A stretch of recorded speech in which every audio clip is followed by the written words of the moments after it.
Tumia magari hii ni shida sana. I hope the government is actually listening to the outcry of so many Kenyans, including myself, about these high fuel prices that were announced yesterday. But then, I'd like us to go back to that by-election that is expected to happen on Thursday this week. That is the 18th of March, the Machakos senatorial by-election. Let me bring back my colleague, Jeff Kirui, a senior political affairs reporter who's keeping camp at, actually in Machakos County. Jeff Kirui, in the morning when we were talking about, you talked to us about how important this by-election is to the political parties here in the country. What is the latest update that you have for us as we speak?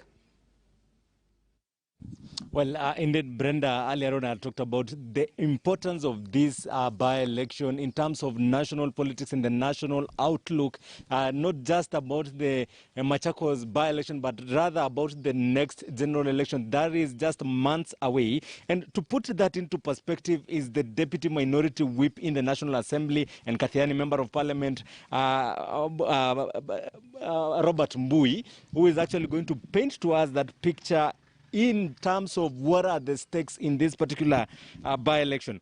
Mheshimiwa, welcome to KTN News. We know that in the previous election, that is 2017, the winner in that senatorial by-election was a candidate from CCU, that is Chama cha Uzalendo, the late Boniface Kabaka. What are at stake, or what is at stake for this particular, in this particular contest for Wiper Party? Yeah, thank you very much, Jeff. First and foremost, it is really an important race for Wiper in the region because clearly, as you know, Wiper is a predominant party in our region and also the third largest party in Kenya.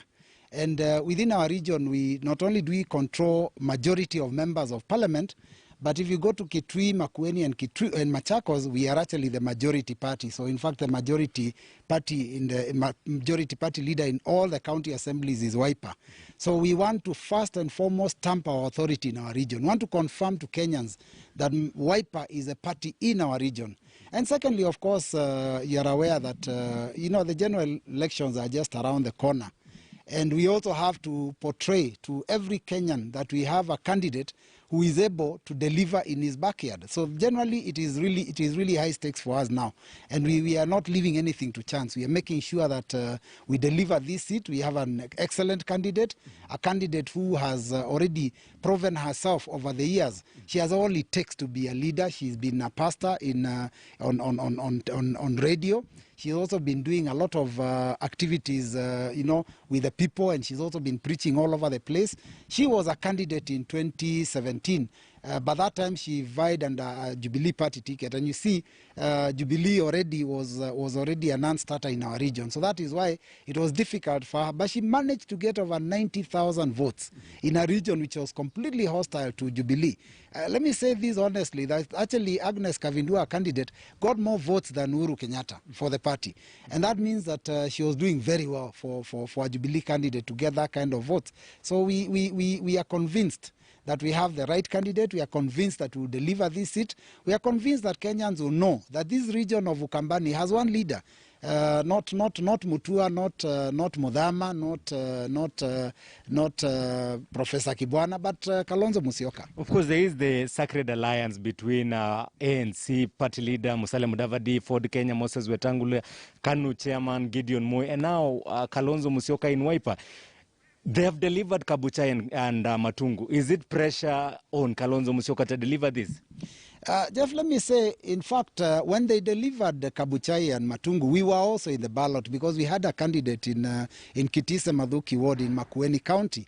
And in that campaign in Makueni, the governor, Professor Kivutha Kibwana, spent county resources and spent a huge amount of time. He spent all his energies in that race. But they got a paltry, I think, 20% of the vote. And Wiper scooped the 80%. And party leader Kalonzo Musyoka only went to that region one day for a church service. So basically, it's the same kind of thing. We delivered at that time, we delivered in that ward in Makueni.